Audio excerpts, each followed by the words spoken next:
稍来，你来看阅读经验篇章理解一种题型。同大家建议，你先做的先看题目同选项，再转来看下文章，伫文章度上来寻出线索，再做出正确的选择。比如讲，第一题，文章地图作者倾向是嘅係乜嘅？一、番薯葉；二、薑麻；三、菜脯卵；四、腸飯。二、佢兩兄弟做乜嘅會強下入學，又夾強班？一、佢哋係送生嘅；二、屋卡生活卡苦；三、讀書嘅路卡遠；四、兩兄弟感情好。看完了題目同選項以後，你再來看一篇文章。記得我讀書嘅時節，我哥係老我強下入學又夾強班，不過佢比我大2歲，認真去學校嘅山路當然，父親呢沒冇讀書班呢好強下去，阿爸講佢一生人冇班，自家行山路，將會等到我兩兄弟有班。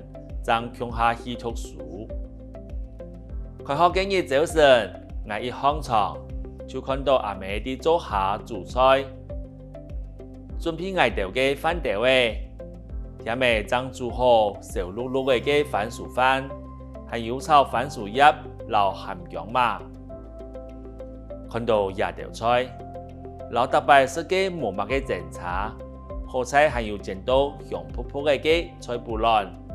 不過，還係食唔到腸飯。這樣時，龜山島嘅人生活都差唔多係一樣。難怪其他人會講，油妹唔好加到太三倍，上家獨在，下家獨背。食番薯幫助菜，就會講我一特別嘅生活易艱苦。看完了文章以後，你再來看題目。第一題，文章地圖作者傾向是嘅係乜嘅？一、番薯葉；二、薑麻；三、菜脯卵；四、腸飯。你家啲文章第二段嘅後背，你就看得到一重點線索按到，不過還係食唔到腸飯，就一句話，你就知佢傾向是嘅係腸飯。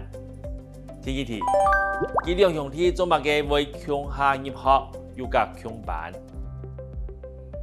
一、佢哋係送生嘅；二、屋卡生活卡苦；三、讀書嘅路較遠；四、兩兄弟感情好。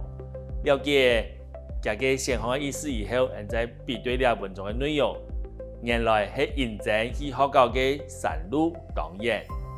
故所，這巴掌會本佢兩兄弟強下入學。你就會選擇三，讀書嘅路較遠。